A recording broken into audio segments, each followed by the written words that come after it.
Okay, so we're going to do 1.5a, and that is just solving equations.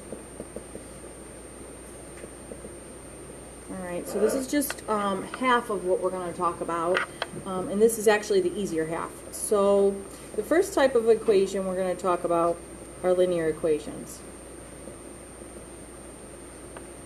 Right, and linear equations have an exponent of 1. And you have been solving these since, like, I don't know, probably 7th grade. Alright? Everybody know how to solve a simple two-step equation? What to do? Okay, so some of that will be on your homework pretty easy. Those are the easy ones. Alright? Then we're going to talk about rational equations.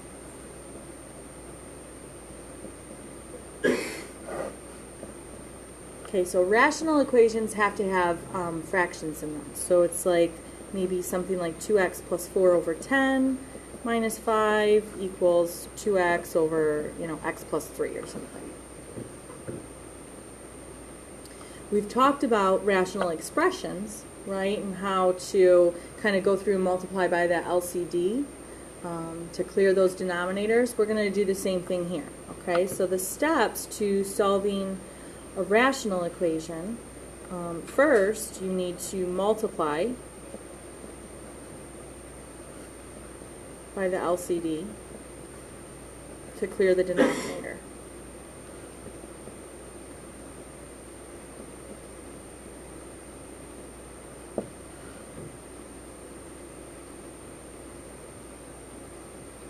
So the same thing that we really did before. Okay.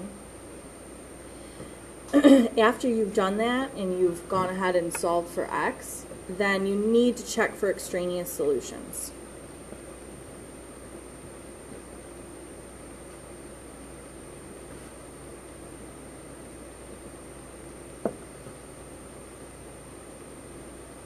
I guess maybe if we go back, if we multiply by the LCD to clear the denominator, at that point you need to solve for x. Once you've done that, then you need to go ahead and check for extraneous solutions. And we'll talk about that in a few minutes. Let's try an example of this. So if we have x over 5 minus x over 2 equals 3.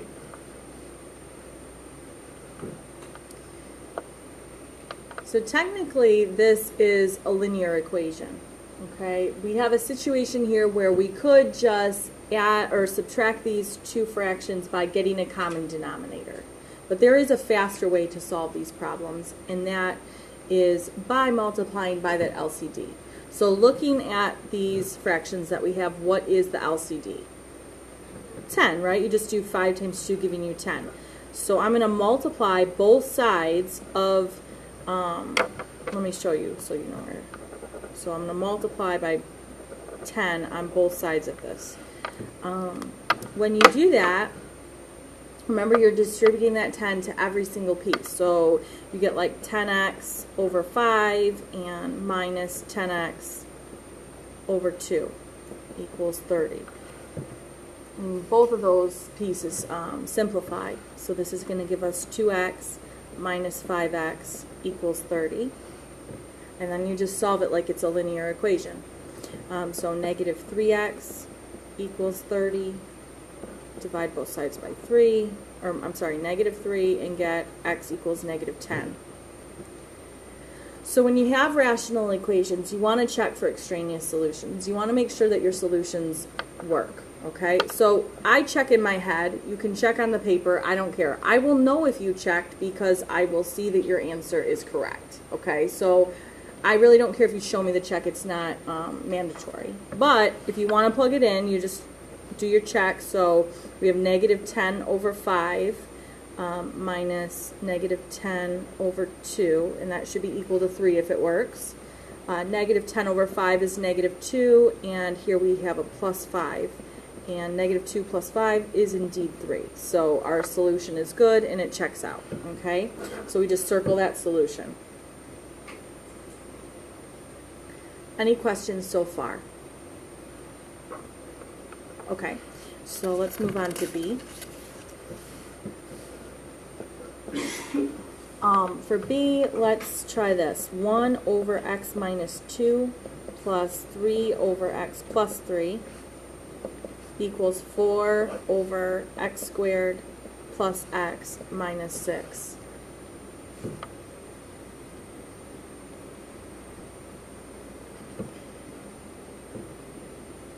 Okay, so we're really doing what we did before when we were simplifying rational expressions, right? The first thing we should do is factor this to determine what these pieces are, and that gives us x plus 3 times x minus 2.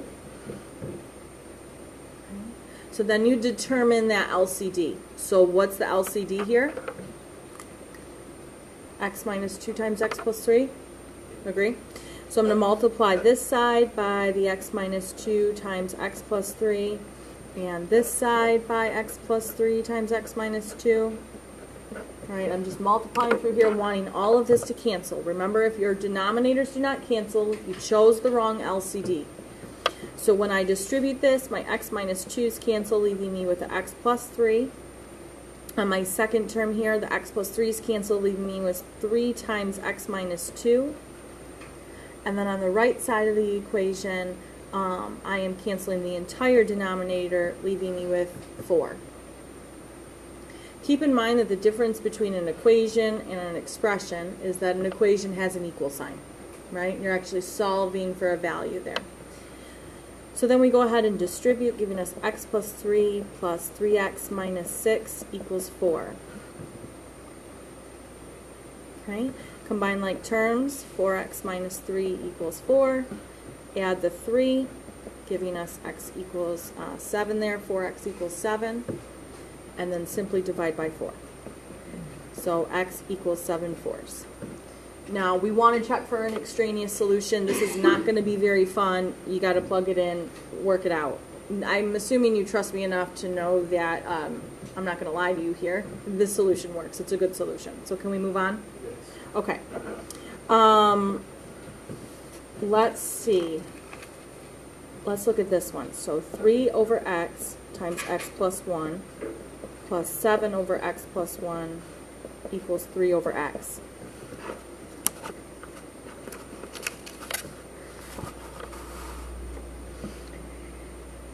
Okay, so first thing we have to do is determine what the LCD is, and what is it? Yep, x times x plus 1.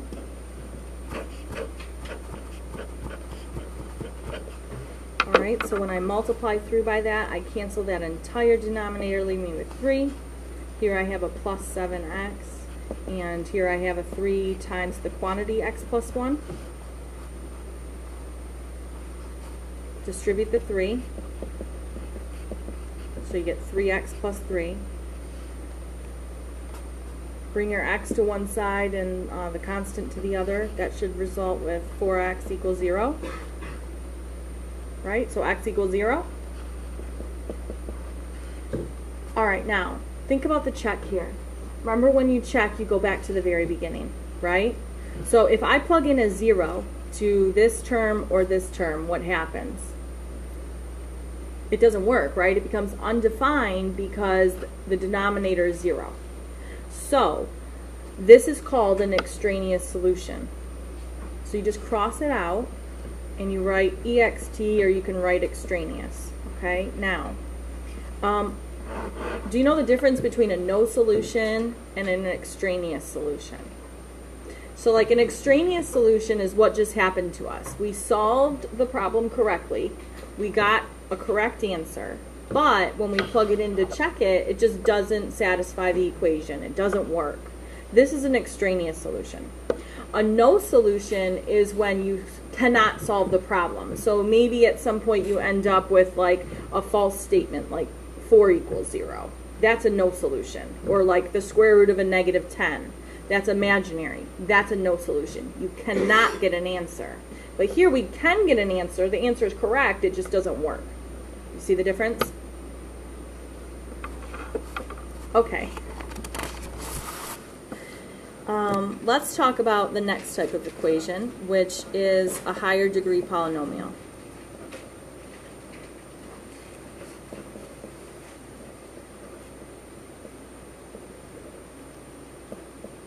Okay? When you have a higher degree polynomial, you have to factor it. Okay? So we're just going to try an example of this. So let's say we had x to the fourth minus 4x squared equals negative 3.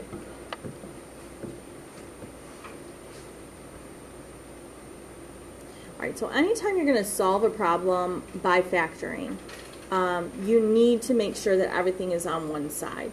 Okay, so the very first thing we have to do is move over the negative 3. And when we do that, we get x to the fourth minus 4x squared plus 3 equals 0. Now, I don't know what it is about higher degree polynomials, but that fourth power really throws students off. It makes you nervous. I don't know why. Okay, so let's try to think about it easier and simpler. So over here, this is kind of what's going on in my head. So what I'm thinking is that this looks incredibly similar to x squared minus 4x plus 3, doesn't it?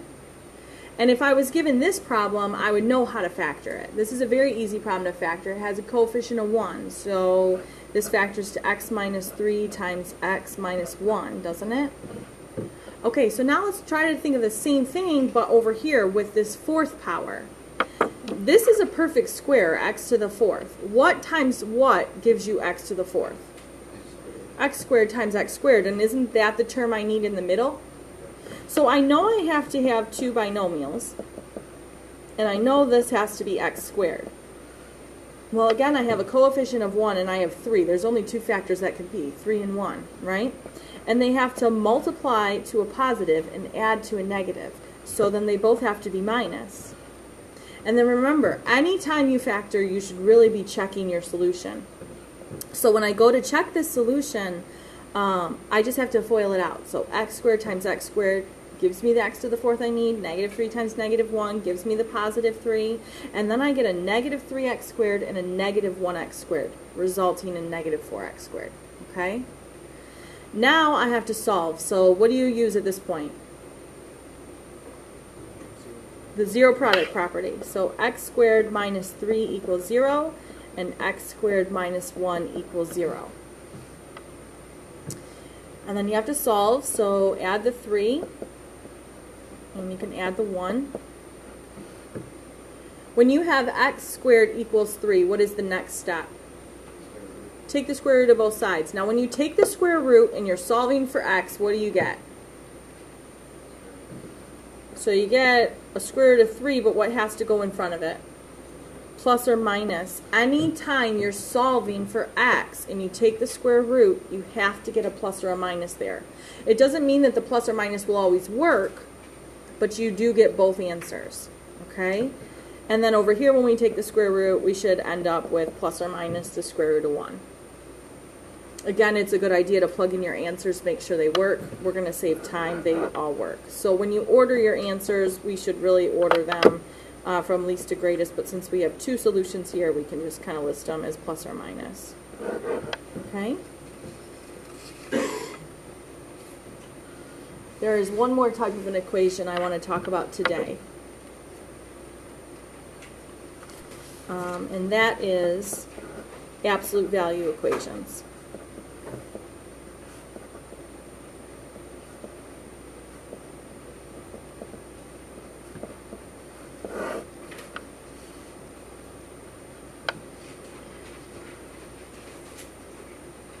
When you have absolute value equations, there are steps that you also are going to follow. Okay?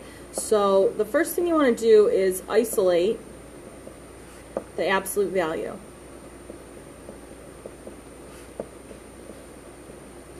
Okay? Then you're going to create two equations and solve them.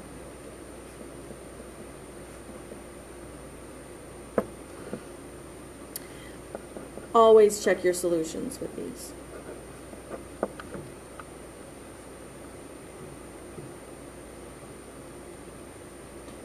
Alright, so let's do an example. If you have the absolute value of 3x plus 7 equals 4.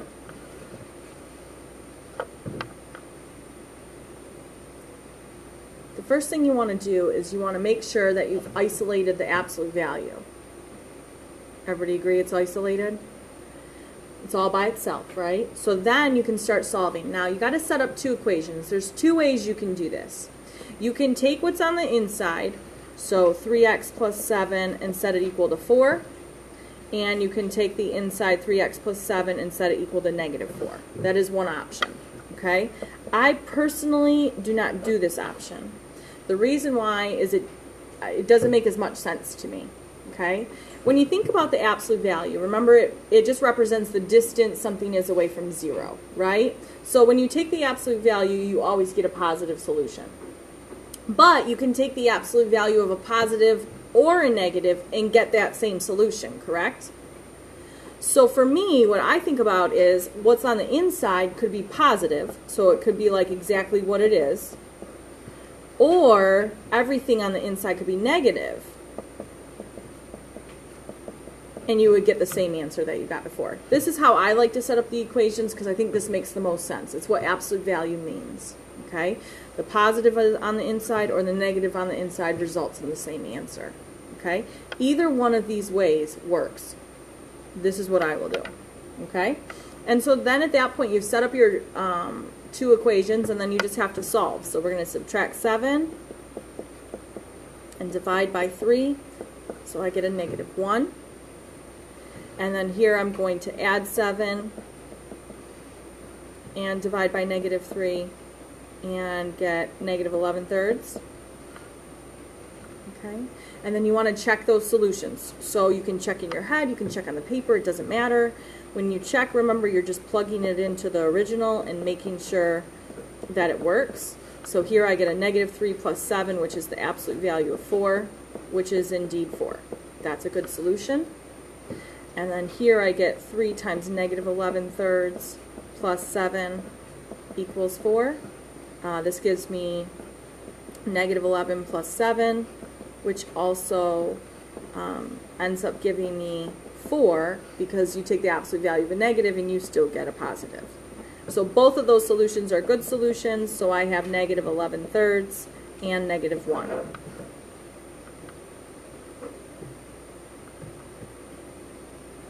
All right, last problem.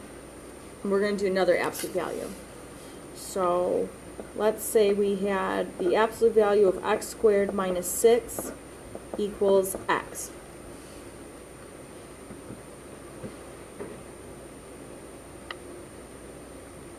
Okay, now given this, again, you're going to set up two equations because you've already isolated the absolute value. It's already by itself.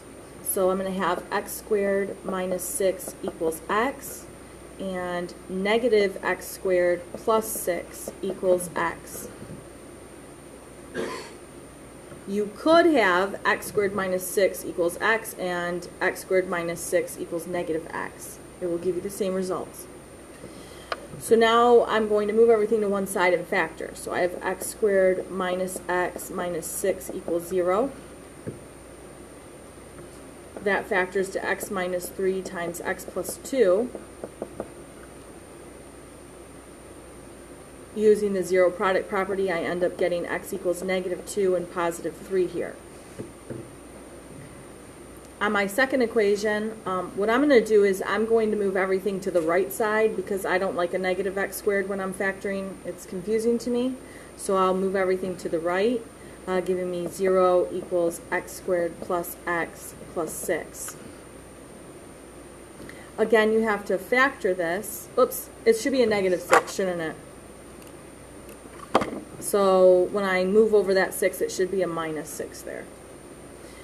So I get x plus 3 times x minus 2.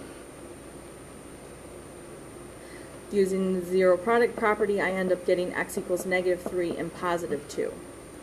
So I have the solutions of plus and minus 3 and plus and minus 2. And again, you want to check those solutions. Think about this. If I plug in a negative 2 here, I get negative 2 squared minus 6 equals negative 2. Is there any way possible, no matter what simplifies on the inside, to result in a negative when I take the absolute value of a number? No. So can this negative 2 work? What about this negative 3? No, those don't work. Okay, those are extraneous solutions. Okay? They're not true when you plug them in. Because what happens here is I get 4 minus 6, which that is negative 2, but I have to take the absolute value of that number. And 2 does not equal negative 2. So that makes it extraneous. Now if I plugged in 2 and 3, those would work. Okay? So my only solutions that work are 2 and 3. So it's really important that you check for extraneous solutions. Okay? Any questions?